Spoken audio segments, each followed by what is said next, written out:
At ngayon mga giliw naming tagapakinig, narito ang isa na namang kwento na pinamagatang Hula Scammer sa pakikipagsapalaran ni Kapitan Karyong!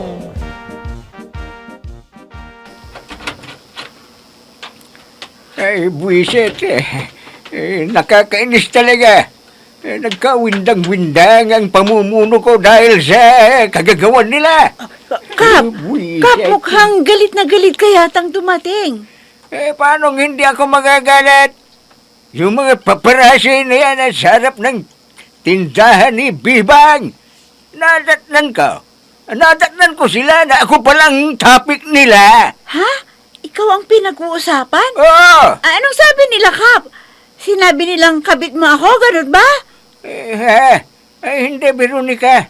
Mabuti sana kung ganyan ang sinasabi nila, pero hindi.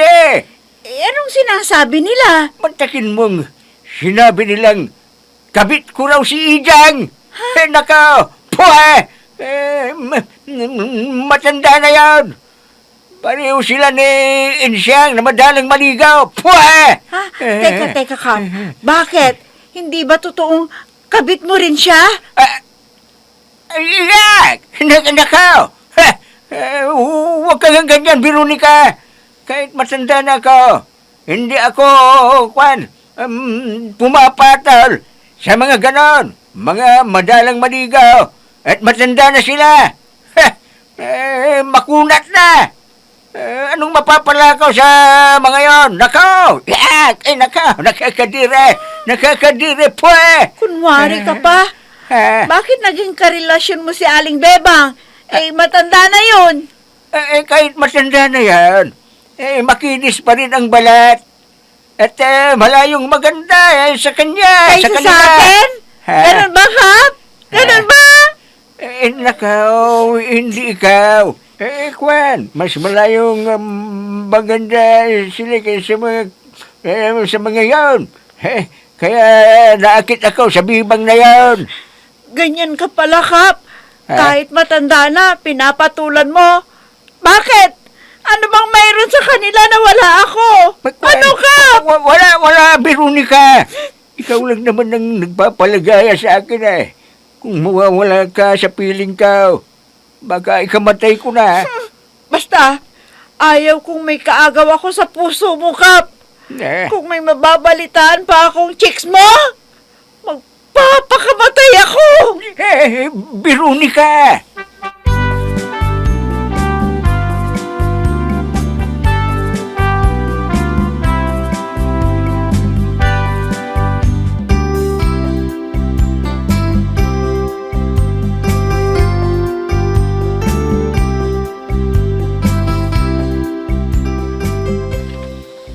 Ay, naku mga kapatid, kilala niyo ba si Belinda, na anak ni Antonia, na nagtitinda ng gulay? Nako, kabit pala siya ni Porfirio na barbero.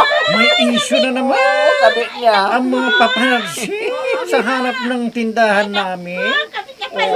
Hindi na sila talaga tumitigil. Hindi sila nauubusan ng tabi.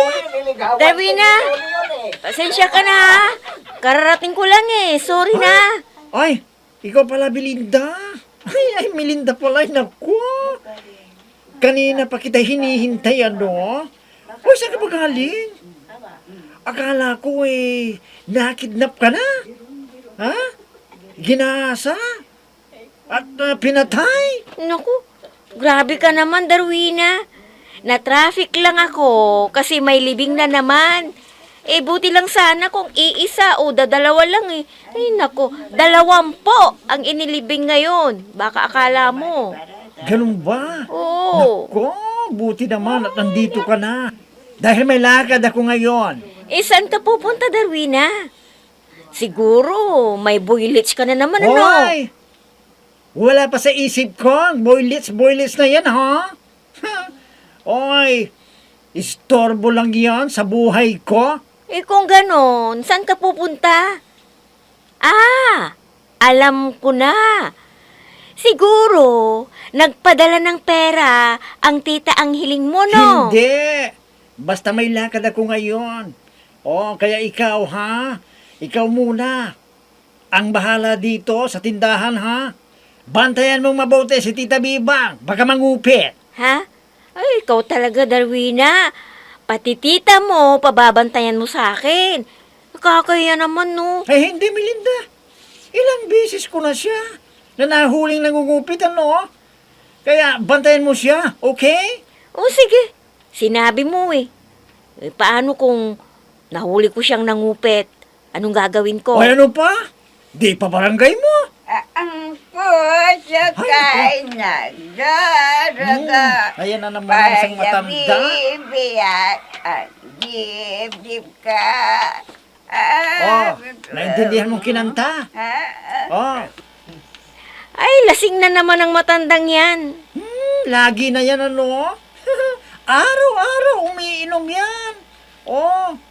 Lasing yan si Aling Punyag doon sa tindahan ni Aling Ijan. Doon yan nagiinom. Nandito na pala yung malanding kabit ng asawa ka. Ha? Hoy? Aling Punyang, sinong sinasabi mong malanding kabit ng asawa mo? Sino pa? Gusto malanda. Aling Punyang!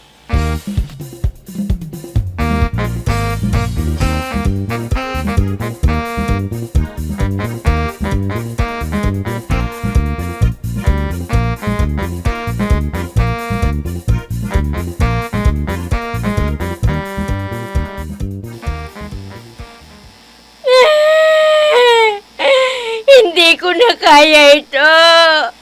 Hindi ko na kaya. Ha? Ay, Melinda!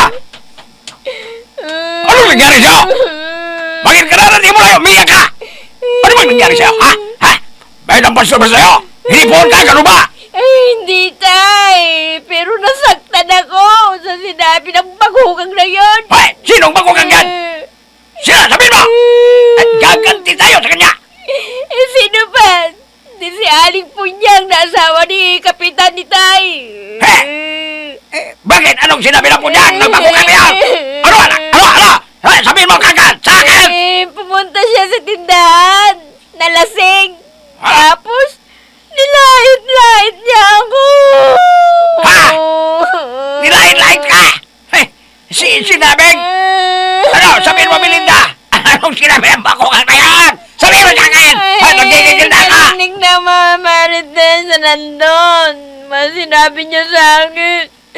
Kaya masyado akong nasaktan. Hindi ko na kaya.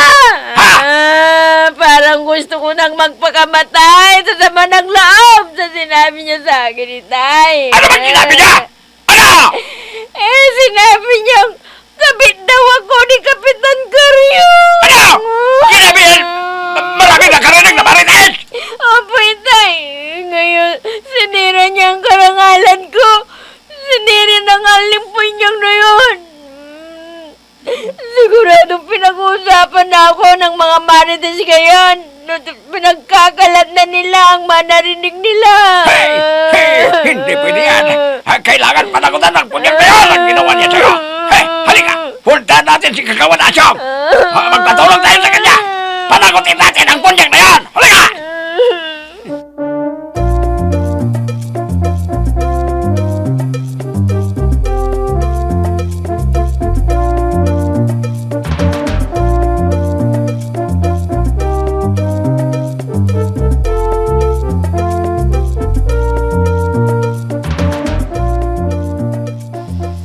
Kayo pala, Mang Dandoy, Melinda.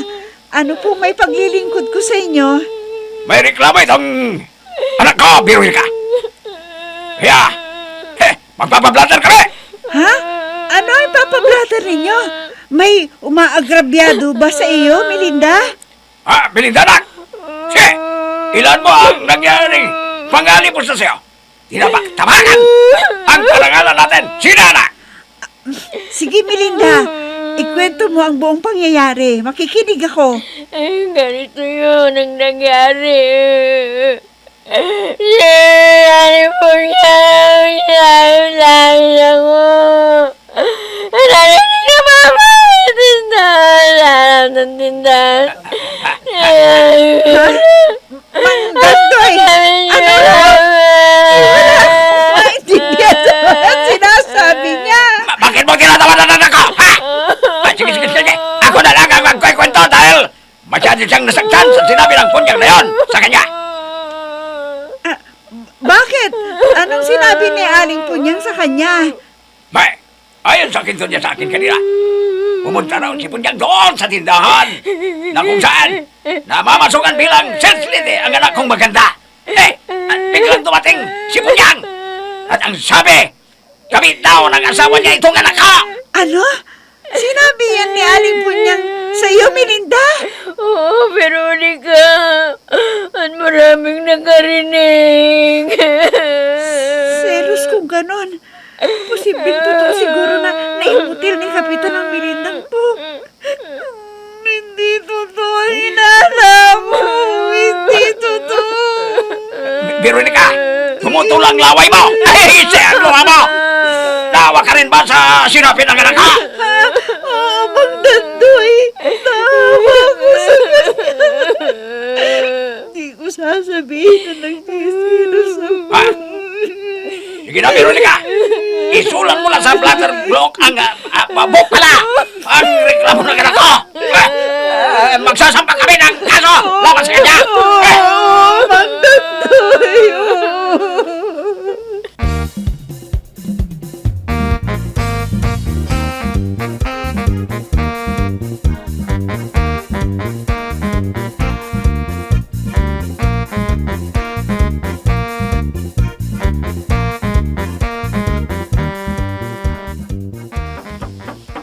May kumakita. Sino kaya ito?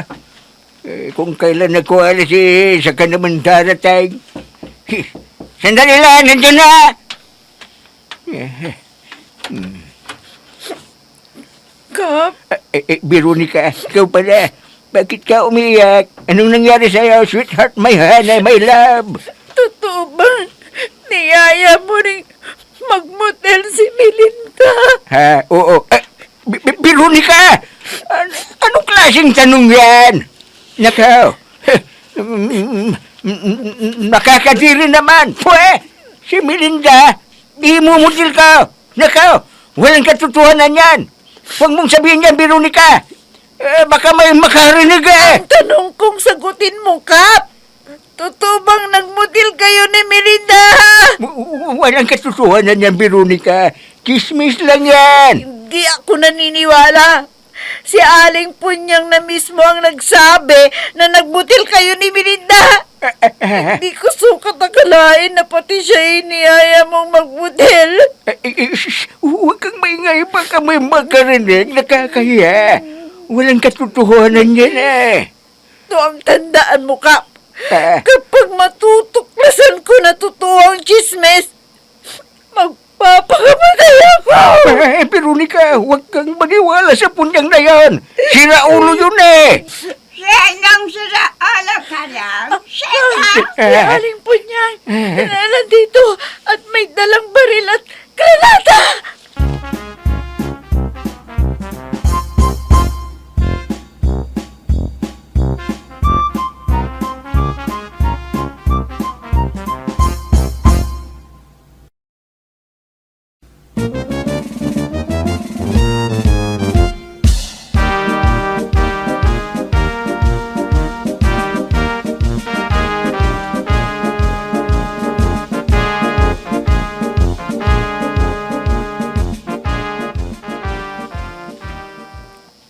Talagang malapit na akong mapikon sa ipon yan. Sumusumra ka na. Puro kahihiyan lang dinudulot mo. Hindi ka na nakakatulong sa akin. Problema na kita. Ay, kuya, patawarin mo na ako. Nagagawa ko yun dahil sa bayaw mo. Nasasaktan ako sa mga ginagawa niyang pambababae. Pati si Melinda, kinabit niya. Ay, kuya, sobra na siya. Hindi ko gaanong masasaktan kung ang kabit niya ay kasing edad ko. Pero tingnan mo naman, kuya. Si Melinda pa ang kinabit niya. Naku, kuya, batang-bata. Siguradong mabubuntis siya. Pareho sila ni Veronica, mga bata pa. Malaki ang posibilidad na mabuntis niya sila. Dapat sakit yun sa akin, kuya. Tama na. Puro ka kasi hinala eh. Bakit? May ebidensya ka ba? Sa ngayon, wala, kuya. Pero nararamdaman ko na totoo ang sinasabi nila. Kaya nasasaktan ako, kuya. Pakitulungan mo naman ako. Ay, naku punyang. Tumigil ka na sa kalokohan mo. Matanda ka na. Hindi ka na dapat magselos. Hayaan mo na lang siya. Hindi naman niya ginagastos ang honorarium niya eh. Ginagamit naman niya lahat dito sa bahay. Hayaan mo na. Talagang gano'n ng lalaki. Kung matanda na, siyempre, ang gusto dyan, titikim yan ng iba't ibang putahe na mga bata pa. Ano? Ay, kuya, bakit ka ganyan? Bakit di mo man lang ako may pagtanggol? Kapatid mo ako? Pinababayaan mo ako? Ay, gusto bang multuin ka ni inay? Ay, naku punyang, hindi ako ang mumultuhin ni inay, kundi ikaw, dahil sobra ka na. Kaya tumigil ka na. Tama na. Sobra na.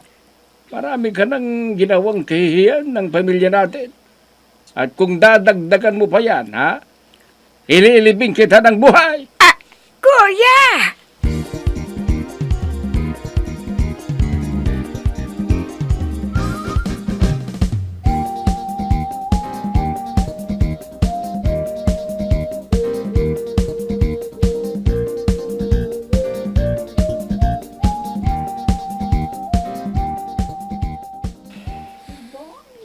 Paring boy, dito ka lang pala sa silong ng akasya. Kanina pa kita hinahanap. Bakit mo naman ako hinahanap? Para ipagyabang mo na naman na may nililigawan ka Ha? na? Hindi, wala nga akong nililigawan. Binasted na ako ni Melinda. Si Melinda nakabit ni Kapitan? Ha? Hoy, pare! Huwag mo na nga sabihin niya, walang katotohanan yan. Anong walang katotohanan na sinasabi mo? Totoo pare.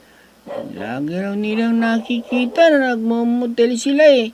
Kaya kung plano mo pang ituloy ang panliligaw mo sa kanya, nako, wag na. Sinabi ko na sa yung hindi totoong kabisan ni Kapitan. Hindi totoo yan. Fake news yan. Hindi fake news yan pare, totoo. Kaya wag mo na siyang ligawan. Maghanap ka na lang ng iba dahil kung siya ang makakatuluyan mo, hindi mo siya masosolo. Tama na! Basta ayaw kong pintasan mo siya dahil mahal na mahal ko si Melinda. Mahal mo pa rin siya kahit binasted ka na niya. Oo, pare. Ganyan siya kakahalaga sa akin. Mahal na mahal ko si Melinda. Naku pare, hindi mo ba alam na pinagsawaan na siya ng kagawad Adong? Hindi totoo yan. Piki yung kasal nila. Wala raw nangyari sa kanila dahil wala nang kakayanan si Kagawad Adong. Ha? Sinong nagsabi sa yung wala ng kakayahan? Naku, malakas pa sa kalabaw si Kagawad Adong. Kaya siguradong pinagsawaan. Tama na, pare! Kung hindi ka titigil, baka mapapatay kitang anima ka. Pare Bunjing.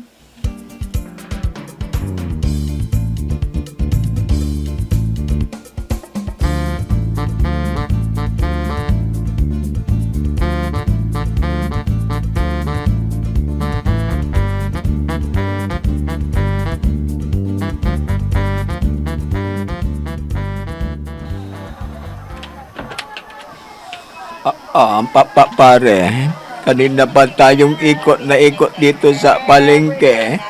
Wala tayong mabiling magandang pulutan. Kulang ang pera natin na pambili ng karne ng baka. Mahal na naman ng isda ngayon. Oo nga, pare. Ano kaya kung magpulutan na lang tayo uli ng sardinas tapos kukuran natin ng mangga. Oh, pare. Sige, yun na lang ang...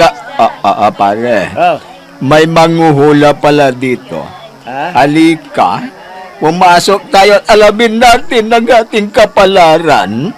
Ayan, no? Magaling daw siya. Makikita lang daw ang mukha mo, mahuhulaan ka na. Ganun ba? Ay, sige Oo. pare. Halika, pumasok tayo kaagad. Bay, gusto ko rin malaman ang kapalaran ko. Halika. Sige. Ay, Madam. nako, alam ko na ang sadyaan ninyo, mga Ginoo. Ha? Magpapahula kayo, hindi ba? Pare, nahulaan niya kaagad ang pakay natin. Oo. Sige, hulaan po ninyo kami kung ano ang magiging kapalaran namin. Ay, sige na po, madam. Hulaan nyo na kami kaagad. Gustong-gusto na naming malaman ang kapalaran namin ni Paring Adong. Ay, nako, ganun ba? Oo. Aha! Nako, masama ito! Ha? Ayon sa aking bulang kristal, ay may manghuhold up sa inyo sa araw na ito! Ano? Ano?